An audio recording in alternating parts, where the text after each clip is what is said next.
right, everybody. I'm so glad that you're here for our pre-program. We're super excited. Our director of the SDA Clinic's Physical Therapy Department, or our Physical Therapy Clinic, Isaiah Santos, is here. He's going to be discussing in 10 to 12 minutes, so this pre-program is pretty fast, the most common reasons patients go to the PT clinic. They're very busy. They see a lot of people of all ages, and so hopefully what he shares with you tonight you'll find very beneficial. Isaiah Santos, something about this that he probably won't mention himself. He has won 4 Guam marathons. He's a very good runner. And so, sports PT is very, very important, right? He has a lot of patients that he sees that have sports injuries, so he's going to share some tips that can help you, maybe your children, your grandchildren, your nieces or nephews who are very involved in sports. Maybe he can give you some tips that you can share with them as well. So let's go ahead and have Isaiah Santos come out to the stage. Thank you, Isaiah.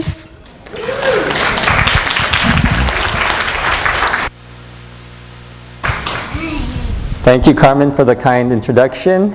As you said, I'm a PT, physical therapist. Unfortunately, a lot of my patients call me a pain and torture specialist. So, but today I'm going to be talking a little bit about some common injuries and ailments that we treat in the physical therapy department. One of the major things that we see are postural problems due to poor posture, and usually these are people in sedentary jobs. Maybe they're sitting at a desk for many hours a day, or driving a bus, or maybe some heavy equipment that jostles them up and down. We see that a lot of times the head posture starts going forward, the chest tightens, the shoulders are rolling forward, and the muscles in the upper back become loose, weak, inactive. You get weakness in the glutes, tightness in the hamstrings and the hip flexors. And this can cause many, many problems. It can cause breathing issues because the lungs are not getting enough oxygen. It can cause headaches, shooting pains to the head, down the arms, into the fingers, carpal tunnel syndrome. You can have sciatica going down the legs, and many injuries. Because people usually in these kind of jobs during the weekends, they like to do a lot of different sports and activities. They're weekend warriors. And what do you think happens when you're going from this kind of position and all of a sudden you want to try to sprint, run a 5K? You'll most likely end up stretching, tearing, or coming to physical therapy for some kind of ailment. But we want to kind of prevent some of those things tonight. We're going to show you some proper stretches, exercises that you can use to properly cause your body to be resilient to these kind of injuries. Many studies have now been showing the negative effects of prolonged sitting on our bodies. Unfortunately, and now actually it's going to the other extreme where people are now using a lot of standing desks. Now, standing desks are okay if you are moving around, but if you're just standing in one stationary place, what happens is that the blood tends to pool in your legs, and it can cause varicose veins.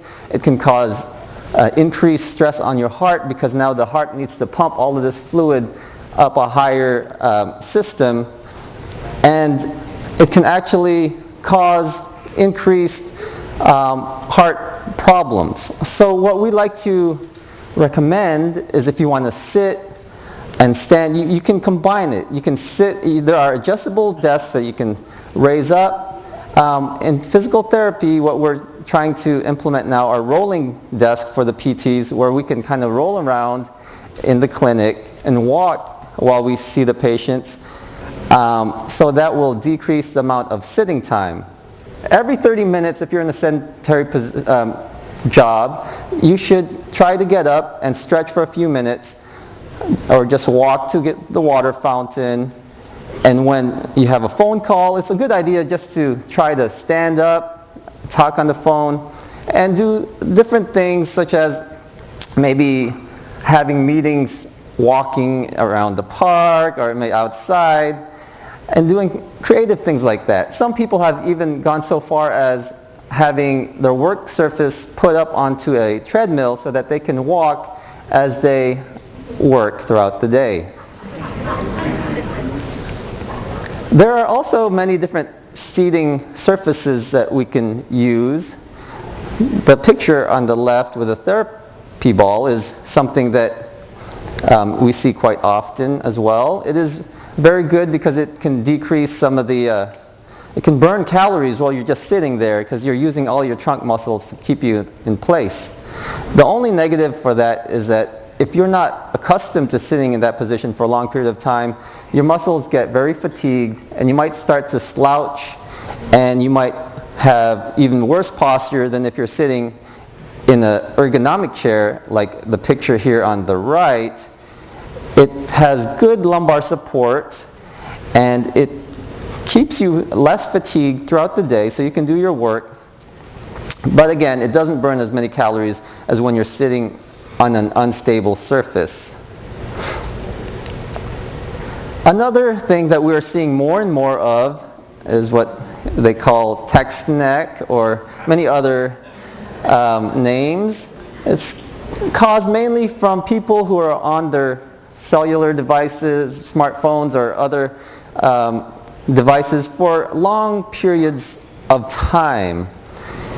Studies have shown that just bending your head forward can add 2 to 3 times the weight of your head onto your spine and your muscles.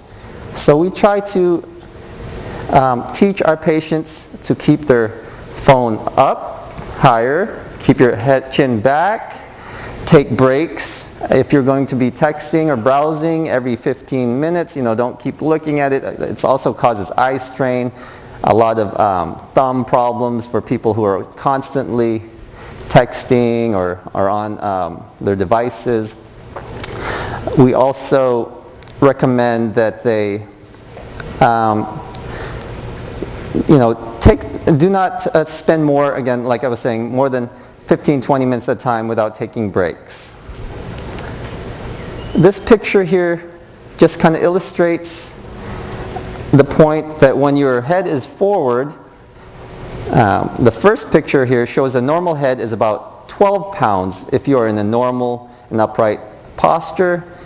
As your chin inches forward 2 inches past the imaginary line from your head to ear down to your hip, knee, and ankle, it increases the weight of your head, the pressure on your spine and your muscles to 32 pounds. And if just 3 inches forward causes 42 pounds of stress on your spine. No wonder a lot of people are getting neck injuries, shoulder problems, and all sorts of these conditions. So why am I telling you all of these negative things about sitting and all these postural conditions?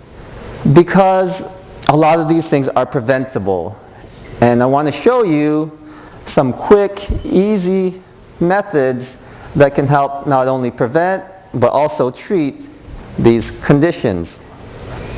So first off, with the forward chin, as we see a lot of times we're on the computer, our chin is forward. We want to try to bring the chin back. So this is called a chin tuck or chin glide. So bring the chin back. We're going to hold this for 5 seconds. Take a deep breath and exhale. 1, 2, 3, 4, and 5. We're going to do this 2 more times. And 1, 2, 3, 4, 5. This is one of the most effective exercises I teach my patients. And you can do it pretty much anywhere, as long as people aren't watching you, they won't make fun of you. But I try to tell them to do this as much as they can, actually, for posture. Another good stretch is to stretch the upper trapezius muscles, which become tense and tight, especially under stress. So we just bring the right ear down towards the right shoulder, hold it for 10 seconds, I usually recommend my patients to hold this for 30 seconds and do 3 times each side, but for the sake of time, we'll just hold it for 10 seconds. And then switch to the other side.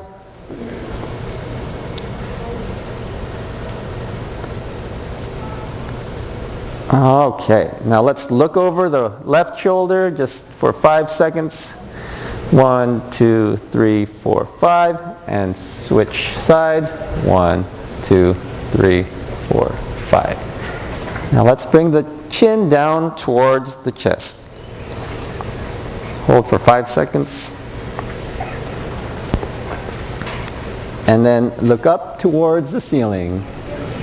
And exhale. All right, now we're going to work on the tight shoulders. Like I was saying, a lot of times the shoulders become internally rotated, and so we want to try to externally rotate and stretch them back.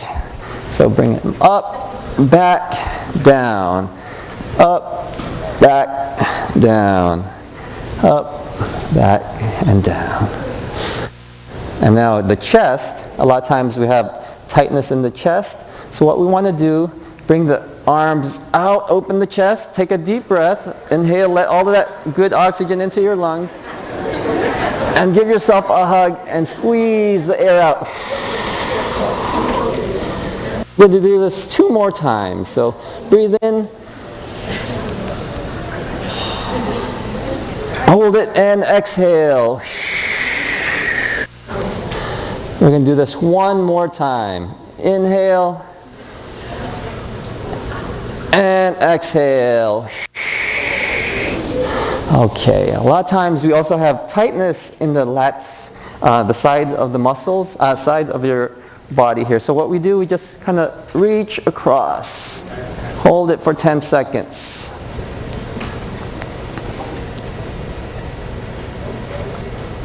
And 10, and switch.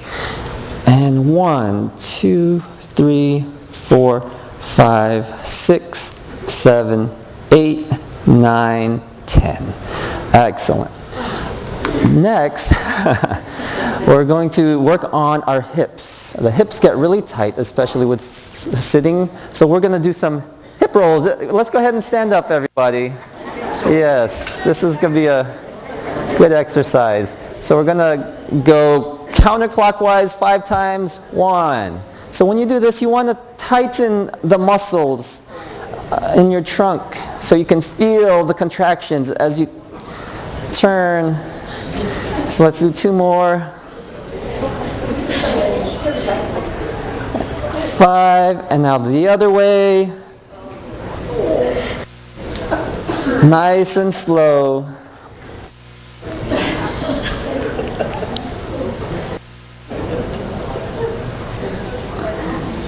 All right, and then one of my favorite exercises for the low back, helps to prevent a lot of things like sciatica and nerve pain, is just trying, now if your balance is not too good, you might want to be careful with this one. You might want to have a chair behind you. And if there's any pain with any of these exercises, I want you to be very careful. Ask your doctor or medical professional first. We always want to be safe. So we're going to do extensions. Just try to extend back, hold it for 5 seconds, and straighten. Do this a couple more times.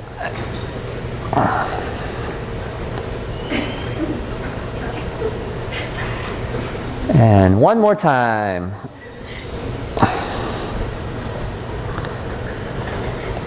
All right, excellent. And now for you runners out there, we tend to have a lot of tightness in our quads as well. So let's do a standing quad stretch. This also works on your balance, which is important as we get older. If you need to hold on to something, that's also good to do. I'm just going to hold it for about 10 seconds each. And switch.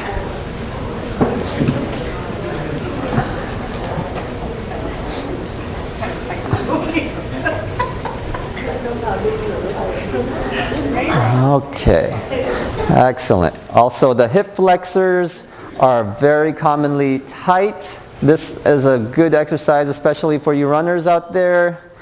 Want to keep your abs, your core, and your glutes tight, and you're just going to go down till you feel a nice stretch in the front of your thigh here.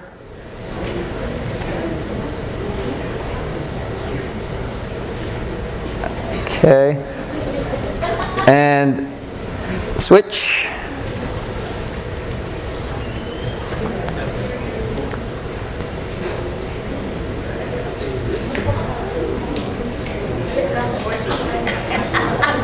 Okay.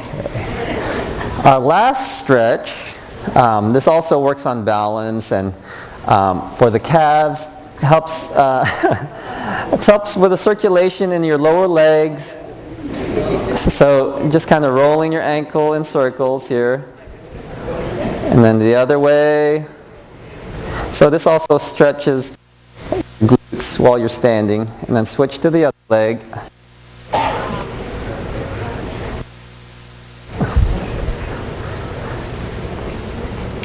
All right. Okay, thank you so much for your participation. Good job, everybody.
Testing,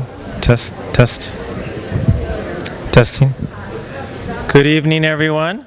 We want to welcome you again this evening to a very inspiring seminar. Wasn't that wonderful last night?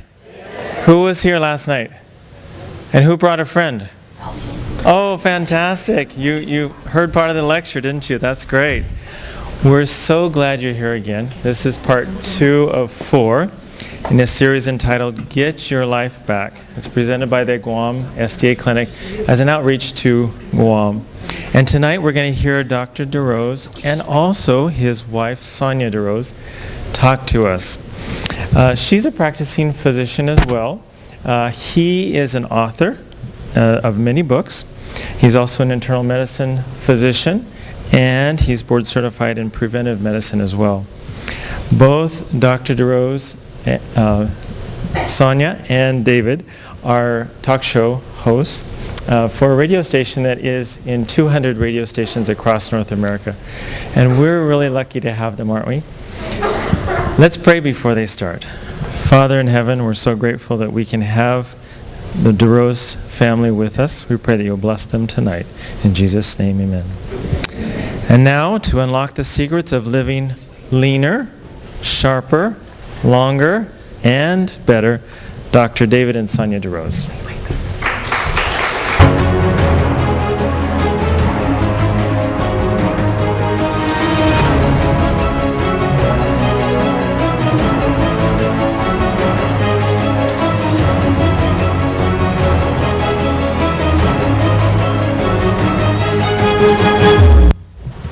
It is good to be with you again tonight. Good to see each one of you here. Also good to see my dear wife here. We are going to look at an amazing topic tonight. It's called the brain health revolution. There has been virtually a revolution when it comes to brain science, and we're going to try to tap into it this evening, aren't we, Sonia? That's right. We're going to begin by looking at a compound that is absolutely amazing. This compound is one that, well, a lot of people are going to be surprised to know about its pedigree. Because this compound, whether you realize it or not, holds the potential for turning back the clock on things like Alzheimer's disease, turning back the clock on things like Parkinson's disease. It is really a secret weapon against some of the world's most devastating neurologic diseases. Sonia, in addition to being able to prevent some of these killer diseases, what else is so exciting about this compound? This agent can tend to improve your mental processing. It's called BDNF, or brain-derived neurotrophic factor. So BDNF is especially fascinating. We're going to be looking at it in some detail tonight.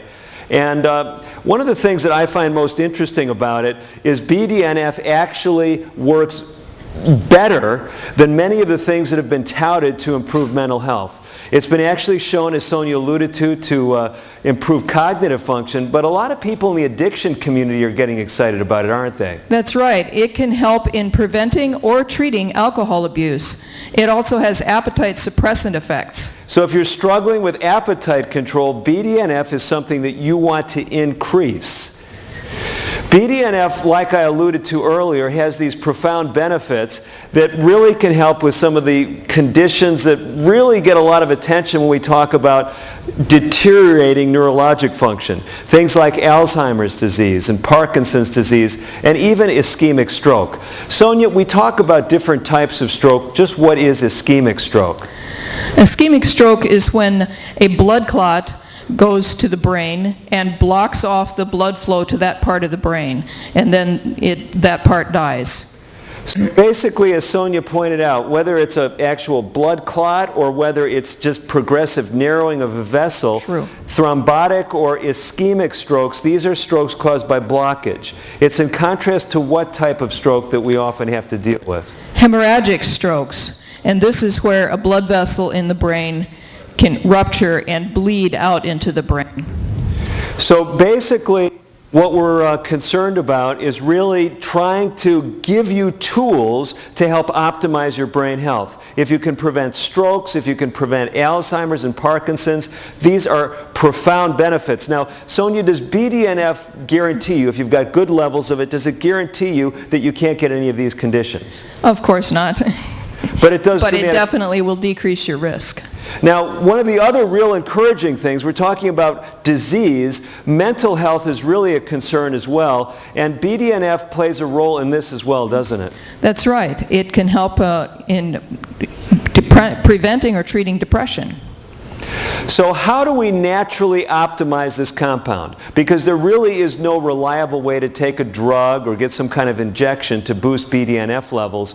Sonia, walk us through some of the simple things that we can do to improve BDNF. Well, one of the things is actually dietary restriction.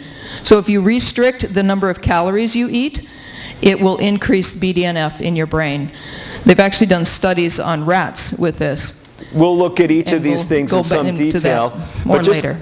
Just give you an overview. So dietary restriction, what other things on the list? Regular physical exercise is very important in doing this, and also environmental enrichment or stimulation. One of the other things that a lot of people are talking about today is how different substances affect the brain. And one of the ones that we're really especially concerned about is alcohol. We'll talk some about why alcohol avoidance can also help you when it comes to optimizing levels of BDNF. So, Sonia, one of the worries I always have, and you know about this, we speak to a group like this, and they're going to know someone who has had a stroke, they're going to know someone with depression or Alzheimer's or Parkinson's disease, and we don't want you to leave tonight saying, hey, I know why you've got those problems, you didn't go to Dr. DeRose's lecture, okay? We're talking about things that decrease risk. They're powerful things, but you can still have all of these conditions, Alzheimer's disease, depression, Parkinson's, even if you're doing everything right. Some people just get dealt a bad genetic hand in life. Sonia, let's say someone in this room was destined to have Alzheimer's at the age of 40. That would be quite young, but it can happen because of profound genetic influences and other things. But they change their lifestyle. Is it possible that they could delay the onset of the disease? Very, very possible. In fact, that's one of the positive things about living healthfully. You may end up with some of the same diseases that everybody else gets, but it's later in life, maybe many years later than you would have had it otherwise. So if you're destined to get Alzheimer's at 40 because of your genes, but you're able to really boost BDNF levels and do other things that delay the onset of Alzheimer's, you might put it off until you're 95. And think about it. At 94, you may be running that marathon and trip and fall over the bridge or something, okay? So the Alzheimer's disease never comes knocking at your door. So let's, with that background, look at some of these factors. Sonia, I know you were very anxious to talk about dietary restriction. So does this look like a typical breakfast that you would eat? No. I mean, good materials, but not nearly enough. We're not talking about starvation. So what does dietary restriction really look like, and why is it so important? Well, in some of the animal models that they studied, they decreased the amount of calories by about 25-30%, and the rats tended to live 25 to 30% longer with the caloric restriction. Okay, so what you're doing now is you're starting to expand our mind. We're talking about BDNF, but you're talking about some of this profound research on caloric restriction that actually transcends BDNF levels. And what's fascinating to me about this whole topic, as Sonia pointed out, it almost seems like organisms are destined to live a certain amount of time and process a certain amount of calories. What's so fascinating to me about this whole topic is that it's a much more reliable science than this mouse clicker is right now. And if some of you are wondering why we're struggling a little bit, I'm hitting this about 10 times for every time it advances. And since we have such a great team, I'm sure they're going to tell me that I'm hitting the wrong button or something else like that. But I'm going to actually give this to Amanda here. Amanda, you make sure that this thing is, maybe it's the battery and everything is working great. because it just doesn't seem to be cooperating very well. And so this is really a good time to make a practical illustration, because one of the keys to brain health is resiliency. Bad things will happen, and I appreciate this team so much. I know this is part of just a way to illustrate some of these dynamic concepts, isn't it, Sonia? Sure. She's never without a response. She's been a great wife for 30 years. We're just coming on our 30th anniversary, and unless something changes, it's been a good 30 years, hasn't it? It certainly has. Okay. So let's talk a little bit about dietary restriction. So where we're going with this is it seems like organisms today can basically process so many calories, and then that's it. So as Sonia mentioned, you cut a rat's calories back 20%, how much longer do they live? About 20% longer. Cut their calories back 30%, how much longer do they live? About 30% longer. Are you starting to pick up on this? How about if we cut the calories back 99%? Doesn't go that far. They'll die of starvation. They'll die of starvation, that's right. Okay, but you see, it's this very interesting relationship. So one of the most powerful things in promoting longevity is caloric restriction. We know this from the research.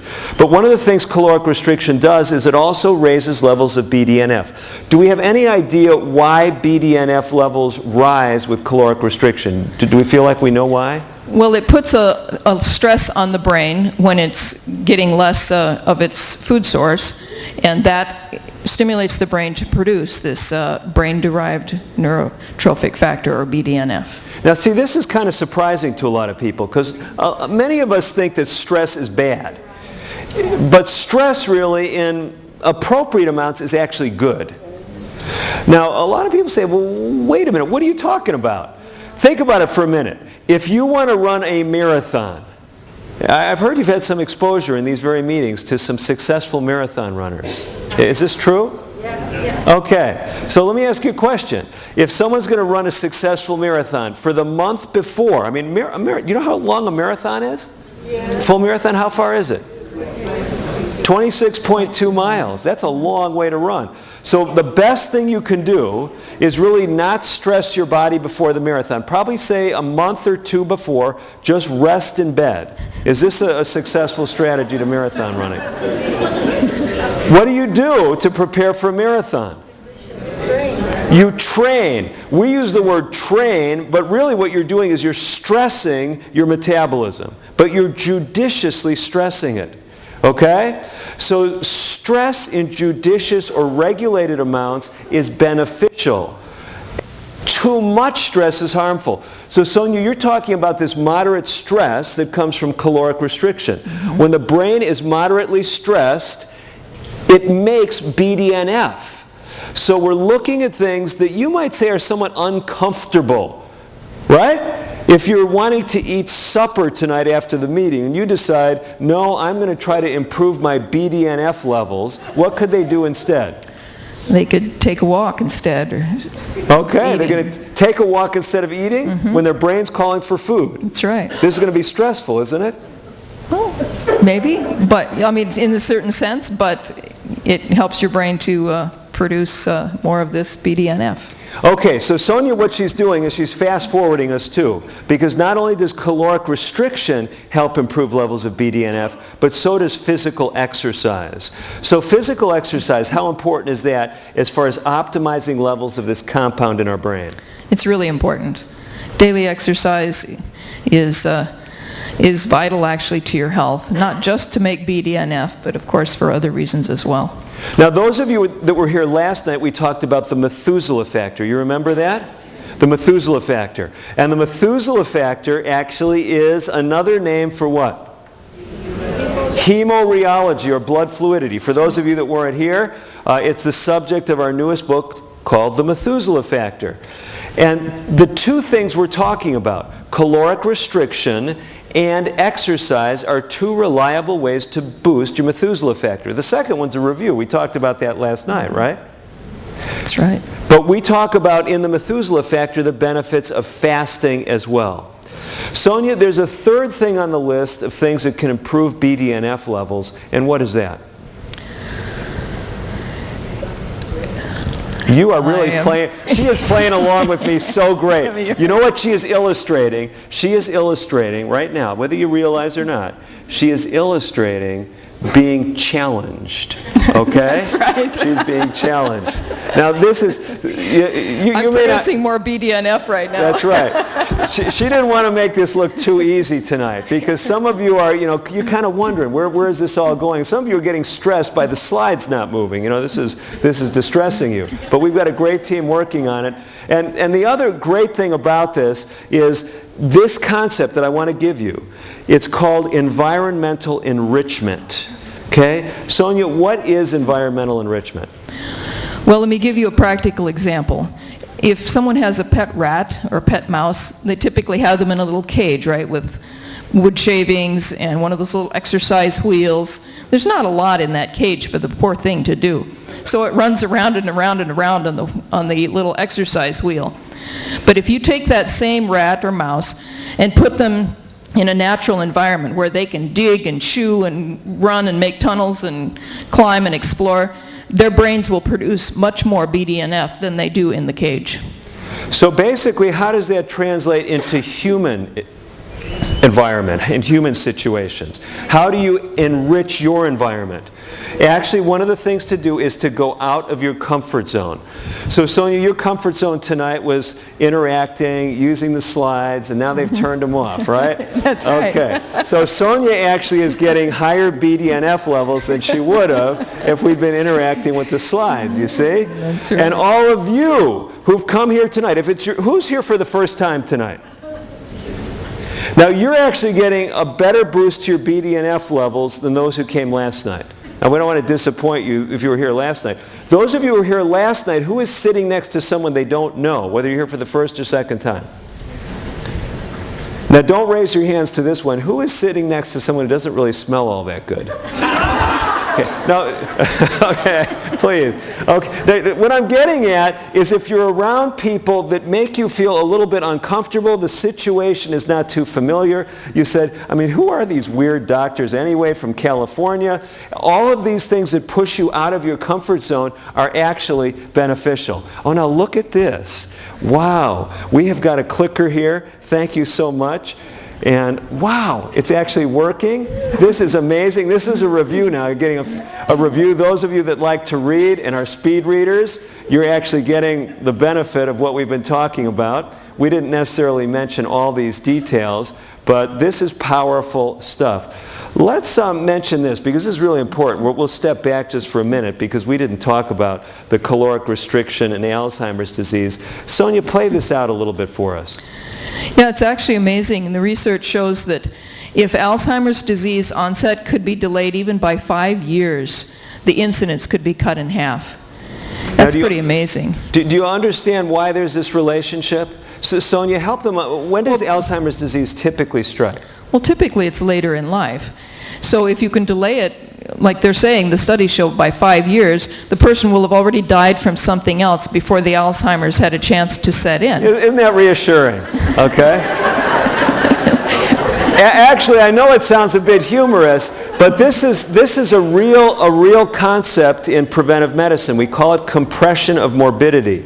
The idea is to, even if you can't cheat your genetics, if you will, if you dealt a bad hand, if you could just put it off long enough, even if we knew you're going to have kidney failure, you're going to have a stroke, you're going to have cancer, you're going to have heart disease, if you could put it all off until you're 99 and have it all just come at once and then you just die, it's better than having it spread out over the last 40 years of your life. Do you see how that works? And so this is what we're talking about here. Sonia, when it comes to caloric restriction, does there seem to be anything that is more important than anything else when it comes to Alzheimer's disease? Actually, high intake of saturated fat has been implicated as promoting the type beta amyloidosis, which is what's found in the brain of people with Alzheimer's. And so eating saturated fat actually promotes the incidence of Alzheimer's disease. So how do we avoid saturated fat? Well, saturated fat is found mainly in animal products. There is some in coconut oil as well, although it's not as not as, if you have to choose between the two, definitely take coconut oil over the animal fat, but mostly in animal fat. Okay, so basically the idea is, it seems especially that these animal fats with what we call longer chain saturated fats, some of the plant fats like Sonia mentioned, they're shorter chain saturated fats, like in coconut. So these longer chain saturated fats in animal products are especially bad for our Alzheimer's disease risk. So definitely cut back on those calories. So people basically can eat all the sugar they want because that doesn't have any fat in it. Is that safe? No. Actually, if you're reducing sugar intake, that actually is very helpful in preventing Alzheimer's as well.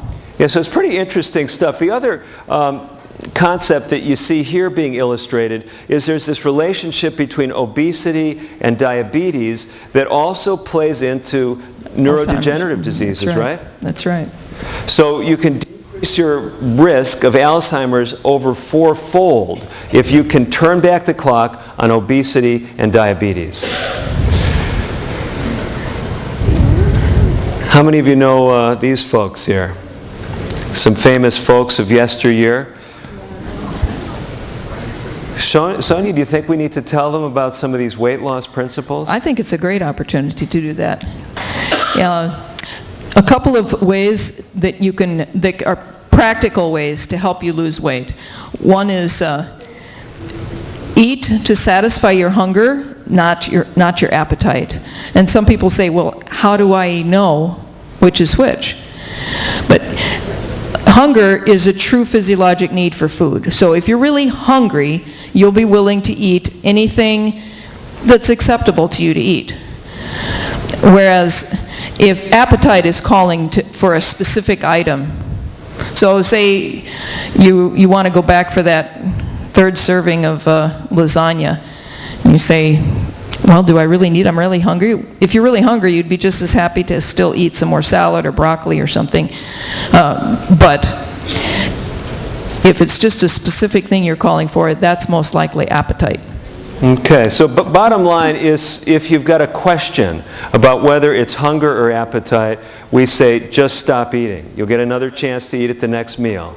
Really, seriously. That's right. Because most of us are overeating regularly at mealtime. So if you want to control your appetite, you've got a question, just stop eating. And then we say for the less brave, use the substitution test. What's that all about? That's what I was just mentioning. Like if you're just as happy to eat something else that you may not like as well, but it's still an acceptable food for you, then go ahead and have the other thing that you were wanting to have. But if you say, I don't want that, I just want this specific thing, then you're probably better off to quit. So Can I tell them a story? Go for it. One of my girlfriends years ago, she had 2 little kids, and we were eating lunch together at a friend's house, and her little boy, who was 5 at the time, had a piece of celery on his plate still, and his mom told him he had to finish his celery before he had the cookie. And he looked at his mom and he said, Mommy, I don't have a long room in my tummy for celery. I only have a round room for the cookie. So this is a great illustration. So appetite typically calls for specific foods, whereas hunger, a true physiologic need for food, will actually be satisfied with anything that's acceptable. So if you learn that distinction, that will take you a long way as far as optimizing your weight.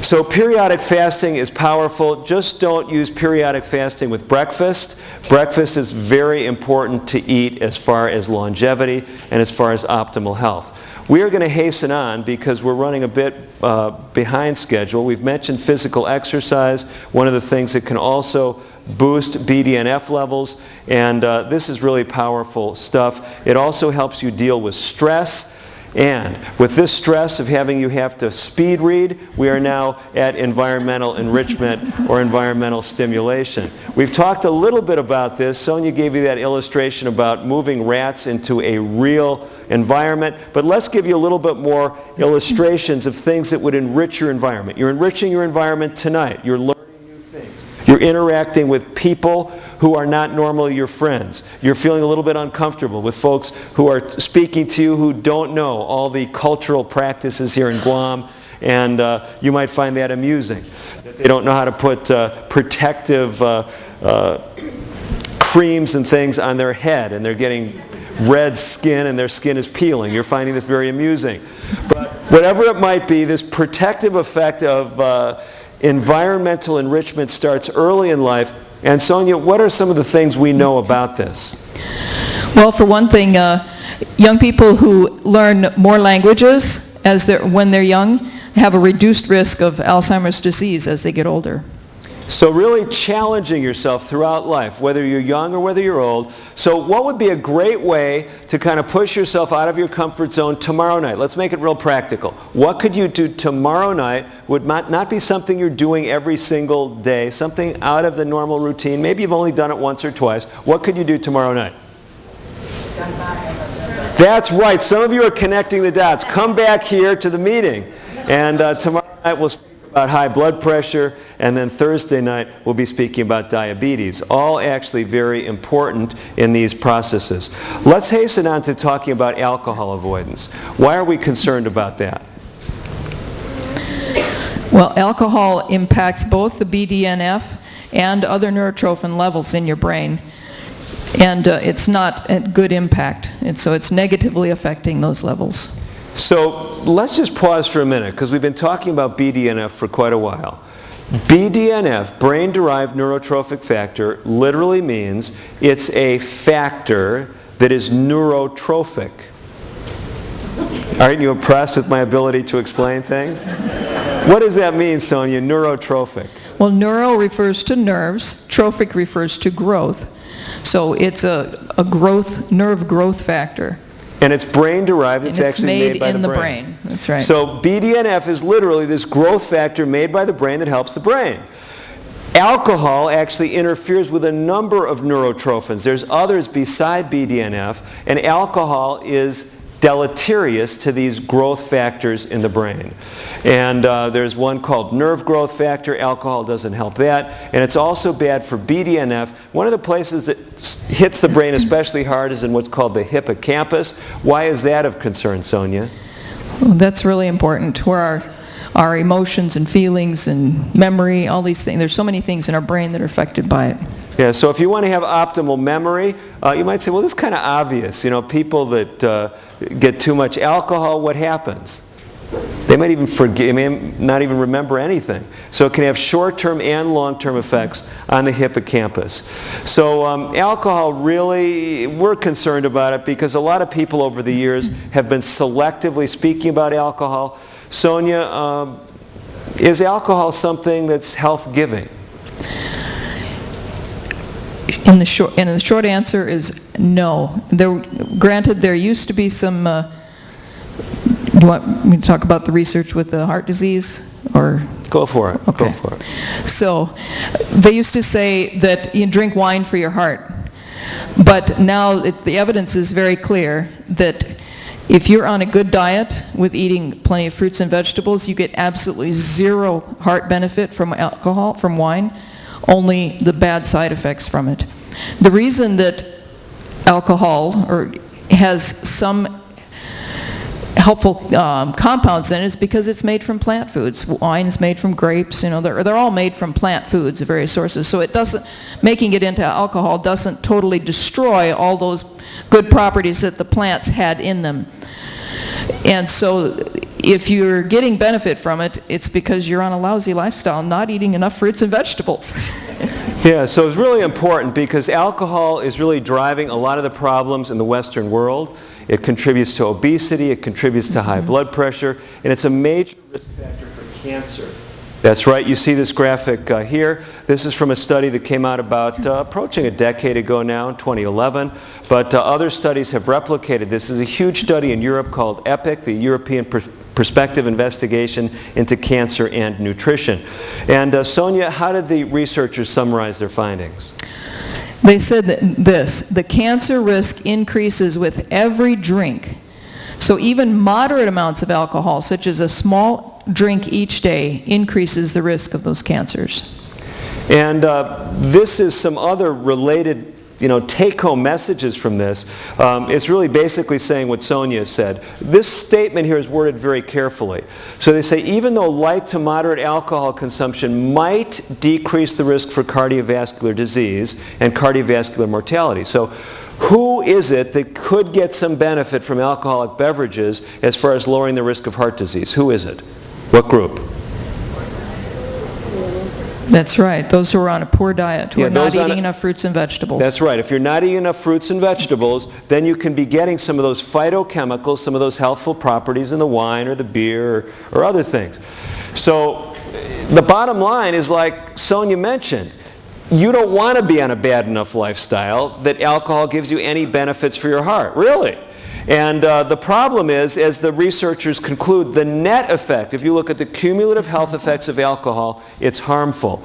And that's why they said this: alcohol consumption should not be recommended to prevent cardiovascular disease or all-cause mortality. I just saw a study last week that showed that 1 bottle of wine a week is equivalent to smoking 10 cigarettes a week for women and 5 cigarettes a week for men.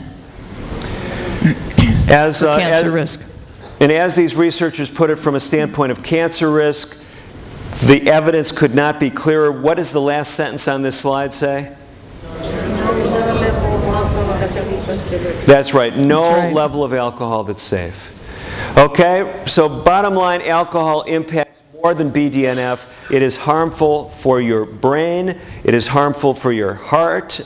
Cumulatively, because it raises blood pressure. If you're on a good diet, it only brings harm to your cardiovascular system as well. So let's move on, because BDNF, as important as it is, I think some of the folks are connecting the dots. All the things we talked about that improve BDNF also improve your Methuselah factor. So basically what we're doing is we're reinforcing the same kind of lifestyle factors that we talked about last night. But now we've got to talk about some other things as well. We want to talk about a number of other things, and here's the other list of things we want to touch on before we finish up. I'm looking for my timekeepers. Where are they tonight? Okay, my timekeeper is hiding in the wings. How are we doing? She's giving me a thumbs up. What does that mean? We have 20 minutes. Okay. Yeah, I mean, you guys are great here in Guam. You put these fingers, and you know what time that means. I mean, for us, out there in California, I mean, we're clueless. You got to just spell it all out. So we're going to talk about fats. We're going to talk about this amazing science of how you can increase the delivery of tryptophan and tyrosine to the brain. If that sounds like who cares, oh, you'll be excited to learn this. We will touch on heavy metals, and we'll also talk about dealing with traumatic stressors and how we can help our brain. But first of all, Sonia, about fats. Why are we so concerned about fats? Well, they have a massive impact on our life and our health. The types of fat we eat are very important.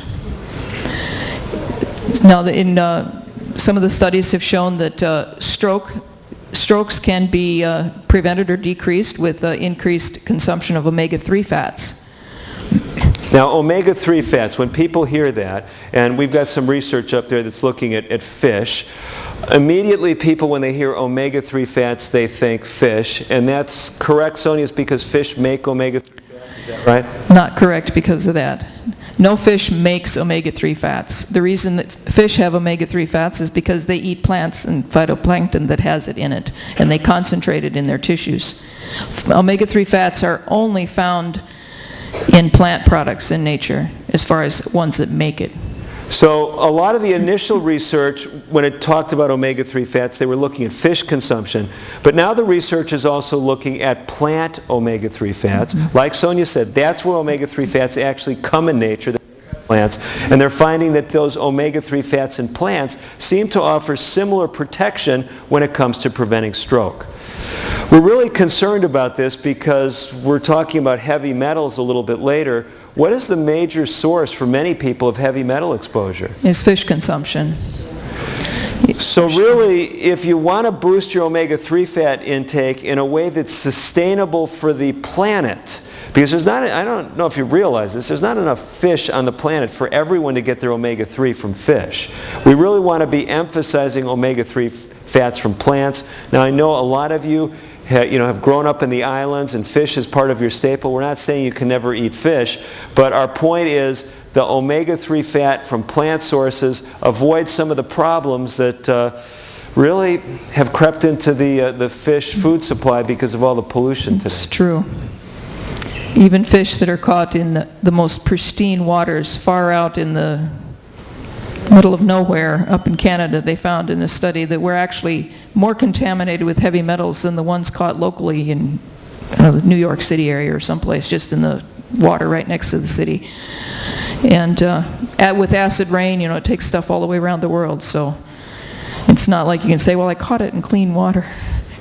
Yeah, so really keep this in mind. So if you're trying to decrease your exposure to toxins, you don't want to eat heavily of most fish. The larger the fish is, the higher up on the food chain, the more toxins it tends to accumulate. Sonia, exactly why is that? Well, because anything that eats something else, so the little fish are eating the phytoplankton, whatever other things, are getting things that have the heavy metals in it. So they concentrate it about 10 times in their body. Then a larger fish eats that fish. Over the course of the fish's lifetime of eating all these other fish, it concentrates it another 10 times. So it's like a logarithmic scale. About every layer up the food chain, it's increasing the concentration of the toxins 10 more times. So you've all seen this thing. You've seen warnings, the Environmental Protection Agency, the FDA. They're warning people about mercury in fish and shellfish. It is a real concern. And again, if you want to eat lower on the food chain, if you want to eat the smaller fish that are not high up, the bigger the fish, you might say, boy, what a great catch. I got a 100-pound grouper. That grouper was around for a long time before it gained 100 pounds. It can have a lot of toxins in its tissues. So Sonia, let's talk about some of the mental health effects of omega-3 fats. They can be involved in stroke prevention. That would help your brain. But what else do we know? They actually make your brain more, the cell membranes more fluid, more flexible. So it makes nerve transmission work better. The neurotransmitters work better. They're more able to attach. Do you want me to go into a description with diabetes? And that's later. That's fine. Whatever you think is relevant, go ahead. Well, you've heard this saying, you are what you eat. That's actually literally true more than you realize, because whatever type of food you eat, say if you're eating saturated fat, which as you know is solid at room temperature, it's because of the structure of the fat cells, it's more rigid. So when you consume that, that fat is digested and incorporated into every cell lining in your body. And so on the lining of the cells, there are receptors, for instance, where the insulin needs to attach to bring the sugar that's been digested and is in your bloodstream to take it into the cells for, to deliver nutrients there. If the cells have a lot of the saturated fat in their linings, the cells are actually stiffer. They're not as flexible, and the insulin has a harder time attaching to that insulin receptor. It's like a door with rusty hinges. It takes more force to open that door with the hinges being rusted. And so maybe you have to have a friend come and help you push that door open. So the pancreas has to make more insulin to overcome this, what we call insulin resistance, because it can't get into the cells as efficiently. For years this can go on. The pancreas just makes more and more insulin to overcome the resistance. You never know that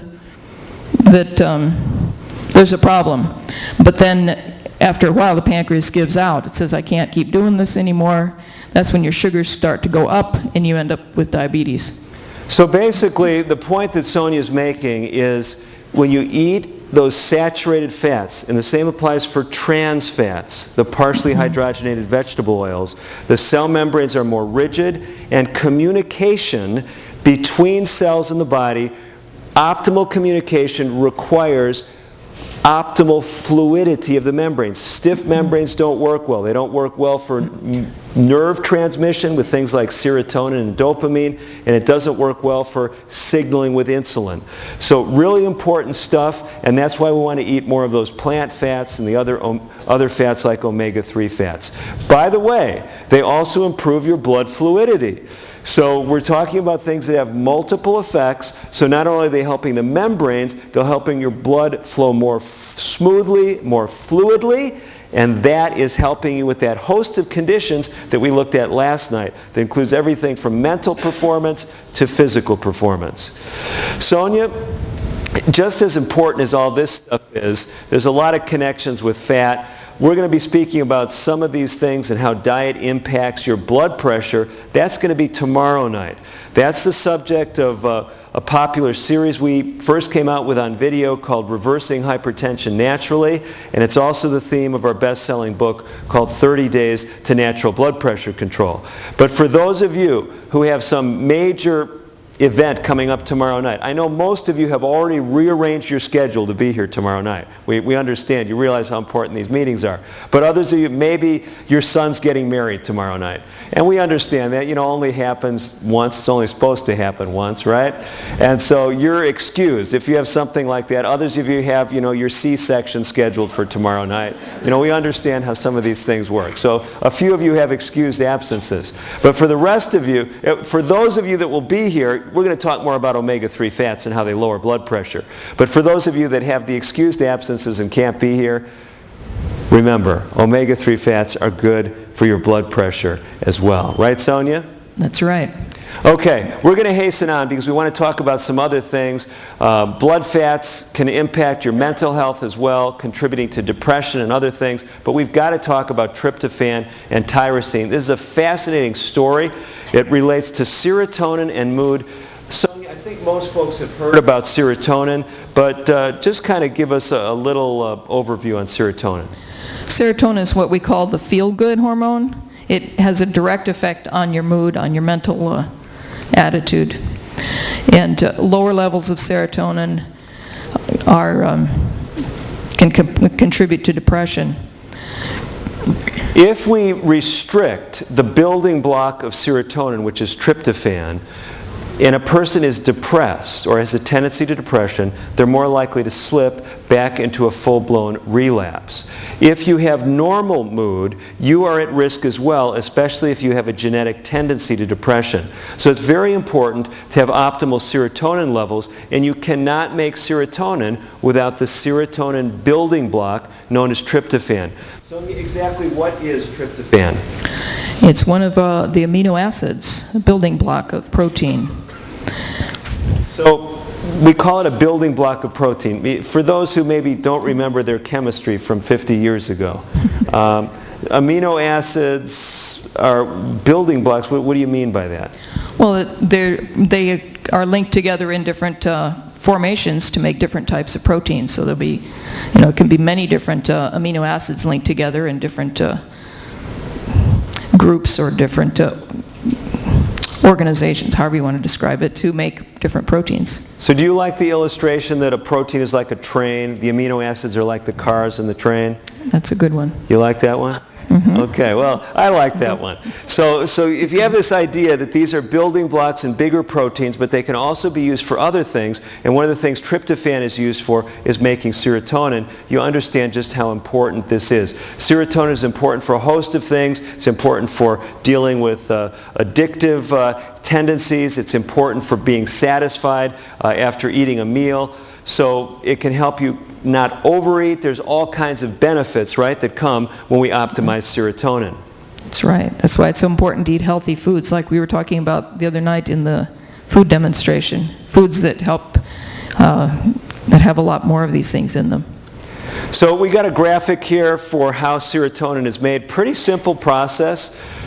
You take the raw material tryptophan, it's converted into something 5-hydroxy-L-tryptophan, and then it's made into serotonin. So you've got to have the tryptophan in order to make the serotonin. So really the key is getting that serotonin into the brain, but there's some challenges, Sonia, right? That's right. There are several other amino acids that also use the same pathway as tryptophan does to get into the brain. Now, I'm from Chicago originally, and Chicago has, kind kind of some undesirable distinctions. One of them, it was the place of the greatest single building fire casualty still in history, to my knowledge. Back in December of 1903, the Iroquois Theater had just been remodeled. They had put in some new high-tech doors. The doors opened inward and had an unusual mechanism for opening them. Beautiful theater, but a fire broke out. People rushed to the inward opening doors, and you can imagine what happened. They had trouble with the opening them because it was an unusual device, and because they couldn't open them quickly, people rushed to the doors. They ended up effectively blocking all the exits, and mass casualties occurred in that terrible fire. That's really an illustration of what can happen in your brain. If you have all these amino acids rushing to get into your brain, they can actually plug up the pathways that tryptophan needs to get into your brain. So, Sonia, these competing amino acids are listed here, aren't they? Mm-hmm. There's about 6 or so of them, 6 of them. We're not going to give you a biochemistry class tonight, but just realize that it's a competitive strategy. So a lot of people say, okay, I want to get more tryptophan in my brain. Tryptophan's found in proteins, so I eat more protein. Is that the take-home message? Just eat a high-protein diet? Actually, no, the opposite.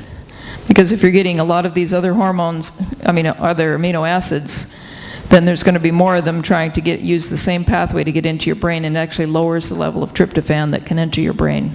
Yeah, it's kind of counterintuitive, but like Sonia mentioned, you flood the system with protein and you actually flood the system with more competing amino acids. When you eat a high carbohydrate diet, that actually optimizes delivery of tryptophan to your brain. So a good breakfast, for example, would include what?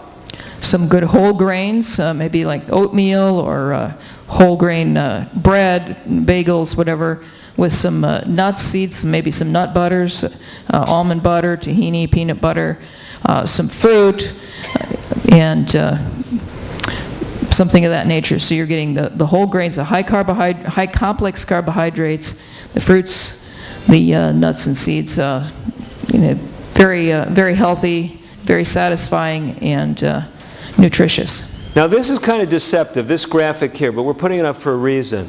If you eat pure table sugar, sucrose, what happens is it causes a rise in insulin, and the insulin not only moves sugar into your bloodstream, it also moves these competing amino acids into your bloodstream.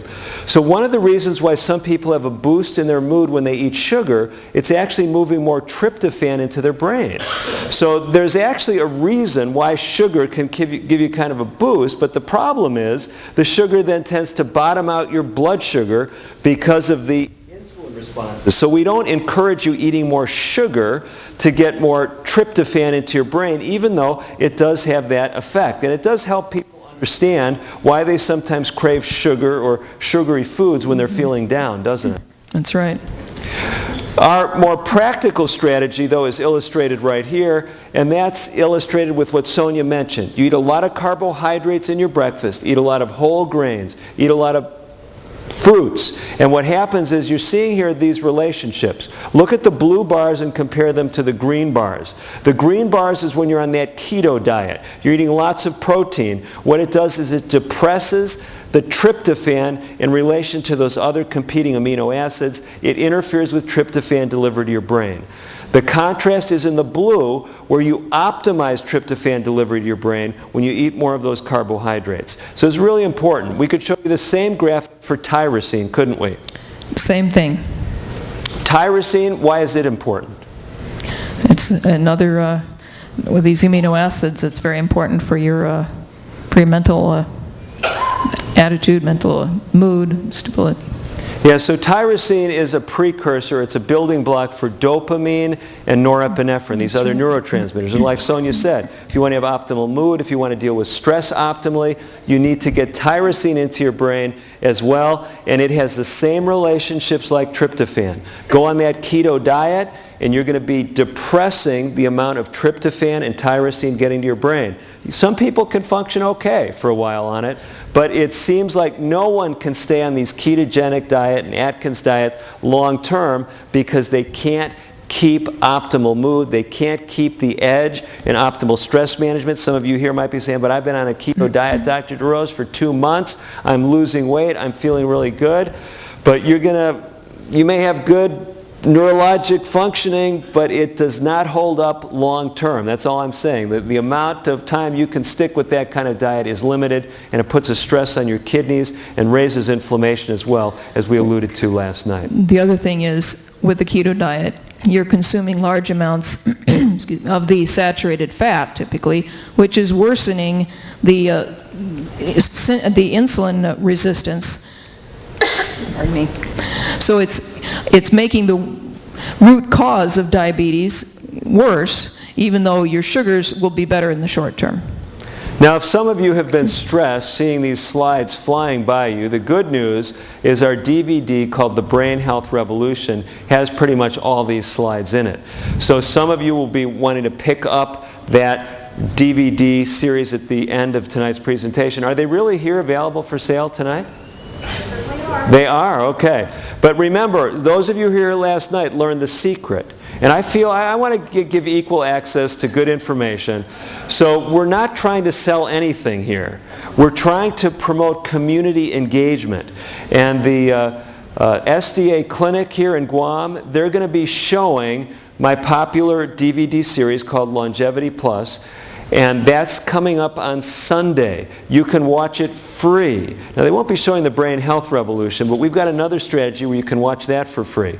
So come to the meeting Sunday night. Make sure you sign up on your card. They'll keep in touch with you if there's, a typhoon or something like that and they have to reschedule it. I don't even know. When is the typhoon season? 12 months. 12 months. Okay, any time now. Okay, well... Okay, so you want to give them your information so they can call you if there's some problem and let you know when it's rescheduled. But the way to get the Brain Health Revolution, to view it without purchasing it, who remembers the special strategy I told you about?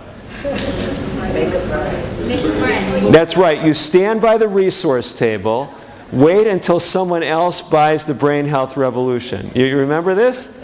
And then what do?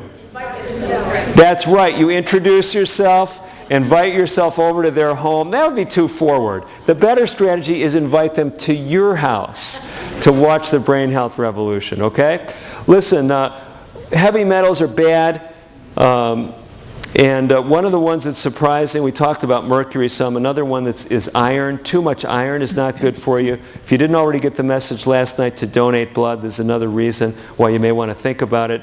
And then one of the things that can help your brain deal with traumatic stressors, actually, believe it or not, is the spiritual dimension. I'm encouraged at the Guam SDA Clinic in the follow-up program, they'll be giving you some insights on that spiritual level as well, because if we had time tonight, we would touch on that. We do in our video series. We've got to give you, though, the floor right now. It's time for some questions and answers. So we've got some roving mics out here, and we want to give you an opportunity to talk maybe about some of those things that we haven't talked about enough. Okay, so there's a mic back there. Does anybody have a question? Just raise your hand. Here we go. Someone up front here.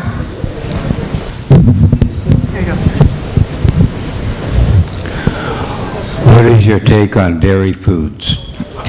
Okay, so on dairy products, Sonia and I really think dairy products are some of the best foods on the planet. Okay? So I want you all to hear that very clearly, because some people have misunderstood our position on dairy. Don't we believe that, Sonia? With some qualifiers, yes. What are the qualifiers? Best food on the planet for the infant of the species that made the milk. Okay, so really, so dairy is ideally situated to be the best food for animals of that species. So break this down. For a human mother, what is the best thing she can feed? Would it be a so-called dairy product? No, breast milk. Breastfeeding is by far and away the best for the baby and for the mom.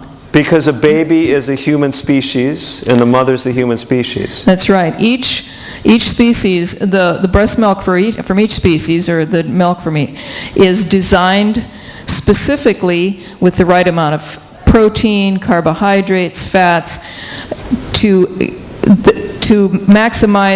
optimize the growth for that individual of that species. So if you see how fast baby cows grow, for instance, how much muscle and fat they can put on in a short time, it's because of the content of the milk. For humans, we're not designed to get that big that fast. And so the milk, the breast milk, is designed with the right proportions. Of course, there's also a lot of other wonderful things in breast milk that they keep finding other things, and they have to add it to the formula because they, oh, this is in breast milk. Well, we better add it to the formula, so the formula-fed babies are getting that as well. So basically you're saying that dairy products are the best food on the planet for baby cows, for calves. That's right. Okay. Other questions? Here's one up. He had his hand up first right here, I think. Up front. Raise it again if you want. Right there. Hi, is there a way to estimate what would be an ideal caloric intake for a day and the amount of protein we should be getting? So what we're talking about, distribution of calories. You know, how do you know how much protein to eat, how many calories to eat? One of the best indicators, really, it's amazing, is if you're eating a good balanced diet like we're talking about, a lot of plant foods, and you eat to satisfy your hunger. You eat 2 or at most 3 times a day. You actually, most people will tend to eat an appropriate amount of calories. Yes, you could go see a dietitian. They could measure your BMR, your basal metabolic rate. They could calculate how much activity you get. They could come up with an estimate. They might say, well, you're expending about 1,670 calories a day, and they can tell you precisely you should eat this much, and that much. The problem with that kind of approach is, let's say you're coming down with a cold, and you're not even feeling sick. Your body's telling you not to eat as much, but you've got this diet. You say, I have to eat 570 calories for breakfast, and I have to eat X% protein. So I don't find that particularly useful for most people. I know my friends who are dietitians might take some exception to that, because a lot of people do want that regimented level. But in my experience, I find very few people can stick with a regimented number of calories. You get some people that are really kind of mathematically inclined and very disciplined and want to count things. I'm okay with that. And dietitians can specifically identify what you need, but I prefer to give you these general principles. Sonia, when it comes to protein, do you like to talk about a general principle as to how much protein or what kind of food choices to make? Less is better. And whole plant foods, protein from whole plant foods is the ideal type of protein. So in other words, we're going to say don't try to stock up on the nuts and the seeds, which are some of the better protein sources. Excellent protein, but a little bit goes a long way. Okay, a lot of people say, what does that mean? A little bit, maybe a handful of nuts at a meal, okay? I have a question. It's been touted as an important food, the nuts, right? And reducing some of these substances, these chemicals like cholesterol, like triglycerides, in the bloodstream, right? For example, a nut that is connected to reducing metals in the body is said to reduce the metal mercury in the bloodstream. How are Brazil nuts connected to reducing mercury in the bloodstream? Because it's being promulgated, declared in some of these websites. I've seen it in some of the MSN. They say that Brazil nut can significantly reduce the presence of the metal mercury in the bloodstream. Okay, so I know Brazil nuts have a significant amount of selenium, and basically when you ingest a host of things at meals. So there can be certain compounds that compete with others. There are compounds too in plant foods that are what we call chelators. So they actually bind metals. I have not seen the research on Brazil nuts showing that it has chelating properties, but I do know several things that have been studied that have chelating properties. Turmeric is one of them. The herb turmeric and curcumin in it. It has heavy metal chelating properties. Something called quercetin that's found in a number of plant products. And then something called EGCG, or epigallocatechin gallate, which is one of the compounds in green tea. We don't recommend green tea because of the caffeine content, but there is this helpful compound in there that does have some chelating properties. So we recommend eating an abundance of plant foods, and if you want to use turmeric, that's something that actually can have some specific benefits. Okay, next question. What can I do to help with the absorption of vitamin B12? Okay, Sonia, absorption of B12. Well, some of the things that you can do to help increase the absorption, number one is we recommend taking a supplement because so many people are low in B12, and it's not necessarily because you're not eating food that doesn't have that has it in it, but it's a problem with absorbing it. Some of the things that maximize absorption, one is to dissolve the B12 supplement in your mouth, under your tongue, whatever, keep it in your mouth, make sure it gets mixed thoroughly with saliva. There's a compound in saliva that needs to mix with it in order for the intrinsic factor in your stomach to help it be absorbed, and it's absorbed in the last part of your small intestine, right before the colon. So those are some of the factors that can be helpful. And take, 500 to 1,000 micrograms a day if necessary. But it's a good idea to have your level checked to make sure you're getting enough. Okay, next question. Okay, so we've got our mic heading over to you. What's your position on the use of honey over refined sugar? Okay, honey versus refined sugar. Sonia's the cook in our home, so do you have a preference? I do. I like honey better because it's not as refined a product. I mean, it is obviously still in a sense it's a refined product, but it's not gone through all the processing that the other sugar has. Your body's still going to treat it as a sugar, but it has some other minerals and other things in it.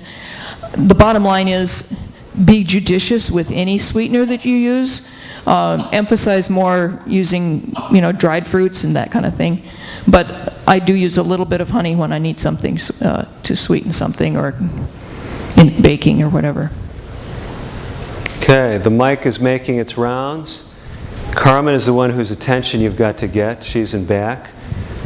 Fortunately, she's got her proper prescription on, I think. I know you mentioned for vitamin B12, the recommended dosage is about 5,000. 500 to 1,000 micrograms a day. How about for vegetarians?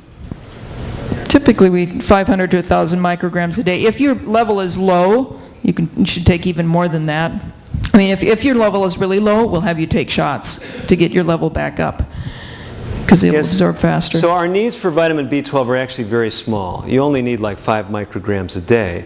But what we've learned is if you take high dosages in the range of 1,000 to 2,000 micrograms a day, even if you have absorption problems with the B12, you can get some of that in passively. But the point that Sonia's making is if you're already low, it can cause irreversible neurologic damage. That's right. So if we see someone who's got a low level, we're going to give them injections, usually maybe a series of 5 injections, often spread out a week apart, to try to get their level up. Because even if you're taking 2,000 micrograms a day, you're probably only absorbing maybe 5 micrograms. If we give you a shot of 1,000 micrograms, you've absorbed it all. Okay? Doctors DeRose, we have 5 minutes for Q&A. Go for it. Who's next? I have a very important question. You mentioned about coconut oil. You mentioned about mercury. We in Guam eat a lot of tuna, and that's mercury. Okay. And also tilapia is not in the ocean, it's in the water of Guam. Do they have mercury on water in Guam, fish? So is there anyone here who knows about the mercury content in the fish? Because there's a health professional there. Why don't you let him? The tilapia is very small. It depends on how it's raised.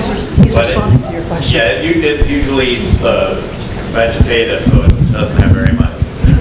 Yeah, the tilapia eats vegetative, so it doesn't have very many heavy metals. Okay. Another problem with the tuna is actually arsenic too out here. There's a lot of people with high levels of arsenic. Okay, thank you for those insights. Okay, other questions? Okay, the last part is about the us in Guam. We eat a lot of coconut. We grind the coconut, and mix it with our food.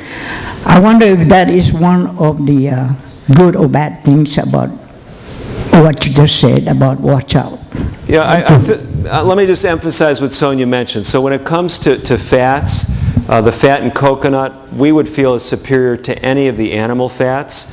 But some people, in our experience, who have problems with cholesterol, for example, they have to even be careful with coconut. We know of people we've seen, if they're eating a bunch of coconut, that does raise their cholesterol. That's what we've seen. Not because it contains cholesterol, but because it makes your body raise its own cholesterol more. Okay, we've got a Question over mic there. over here with a question. Hi, Dr. DeRose. I just wanted to ask, this question pertains mostly to yesterday's discussion, but I wanted to find out, what is your intake on the Methuselah factor and anemic individuals? Okay, so we talked yesterday about hemoglobin and hematocrit. So individuals who are anemic, they do have a little bit of edge as far as blood fluidity. But here's the deal. If you're mildly anemic, that actually may be desirable. This may sound kind of strange, but medicine has largely been catching up with the problem we've had historically with normal ranges. We used to just look at normal people and said, hey, 95% of, quote, normal people, they're not sick, they're not in the hospital. That means that's a normal blood level. We realized that that wasn't a good thing to use with cholesterol. We've realized it's not good with blood sugar because a lot of people had problems. We still haven't gotten to the point as health professionals where we realize our CBC values, our normal range for complete blood count, are not right. Our optimal levels for white blood counts and red counts should be lower than what the average labs are telling us. Our hemoglobin and hematocrit ranges are too high. So if you're functioning well and you're slightly anemic, your hemoglobin's 12, and the normal range says it should be 12.5. If you're functioning just fine, that's actually might even be desirable for you, okay? White counts that are a little bit low normal, they also improve blood fluidity. You don't want high white counts. White counts are like police cars in your body. You don't want to need lots of police cars, okay? So if you're living a good lifestyle, your white count will be lower, your red count will be a bit lower, and that's good for your Methuselah factor, okay? So Carmen has the mic. That means she's the judge as well. She'll let us know when our time has expired. We have time for 2 more questions. On one of the fast slides I saw, eat slowly. Should we be eating with chopsticks? Okay. So eat slowly. Should we use chopsticks? For me, that would definitely slow my tempo of eating. For other people, they can eat quite quickly. But the tempo of eating is important for knowing the difference between hunger and appetite. If you want to stop when your hunger is satisfied, slow down your tempo of eating. If chopsticks work, definitely use them. Okay? That's Other right. question? Good evening.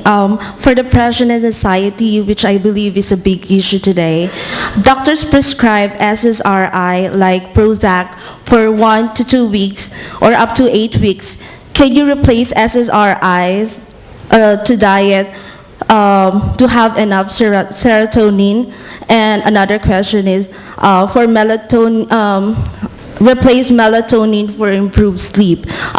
This is based on my own experience. Okay, great. Sonia? Thank you. So, Lifestyle what was instead of the question? SSRIs. Well, there's no question that lifestyle can benefit and improve. In fact, many people have had better success with live-in lifestyle programs for depression recovery than with medication. That being said, you don't want, if you're on a medication, you don't want to just stop that medication abruptly. You want to work with your physician as you're doing that. Yeah, and if someone has profound depression, they may need something short-term, a medication. As far as melatonin, yes, you can use melatonin supplements. We do have a whole chapter on melatonin in our book, The Methuselah Factor. And melatonin synthesis, making it in a lab, is prone to some problems. Melatonin extracted from living organisms has problems too, so you're better off optimizing your melatonin with lifestyle factors, and we talk about how you can do that in the Methuselah Factor book. So that is it for tonight's question and answer time. We'll have another opportunity for you to answer questions, you and I to answer questions, and you to ask them tomorrow night. Tomorrow night we're featuring what? High blood pressure. Who needs to come tomorrow night? That's right. If you've got high blood pressure, you need to come. If you don't have high blood pressure, you even more need to come because you're destined to get it. 9 out of 10 chances you'll have high blood pressure if you skip tomorrow's meeting, even if you don't have it already. Okay? Thank you, Doctors DeRoses. Just before you leave, real quick, we've got some giveaways. So we'll go ahead and bring out the ball here with the books. Right here. We'll go ahead and put the books here. Okay. You can grab that bag. Okay. You can grab the bag. All right. Thank you, Colleen. And then you're going to go out because we're going to be selling some books. I can't see. Alexis Berdalio, you have the China Study book. The China Study book. I'm sorry if I cannot read. Dialma Cartagena, you have Forks Over Knives. It's a DVD. Enjoy that. Congratulations. Joanne Fettig. Congratulations, Eat to Live. Oh gosh, I was looking for this. Congratulations, Joanne. Thank you, G. Oh, I know this. I don't know if I should. It says Mrs. K, so I'm going to save that because that's me. Okay. Okay. Oh, what is that? Okay, I'm sorry. Sneer Snorty? Sortes, S-T-O-R-T-S. Oh, congratulations! Here you go. The Healthy Way to Cook cookbook. You're going to love it, and we've got some local recipes in that.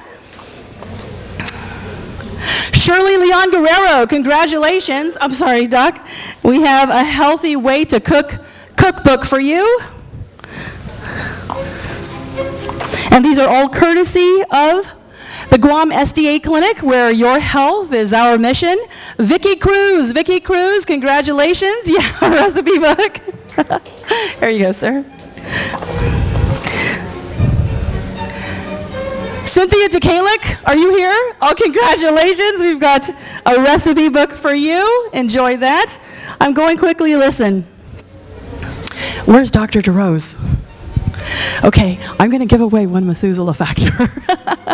These are for sale, so he's got these books. Yeah, no, because I don't know if he knows, but we're going to, okay, so we're going to give away the Methuselah factor.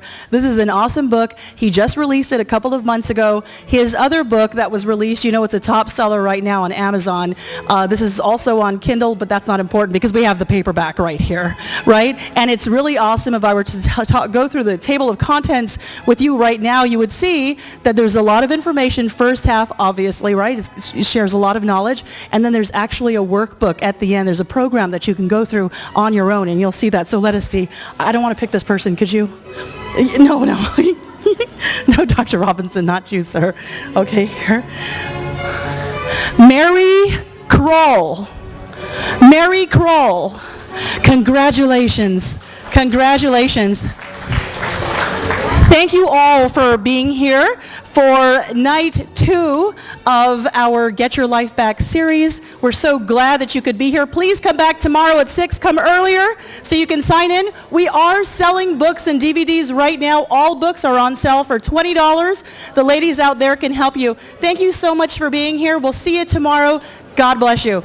Anybody has a question about the Positive Choices program, you can come up to this.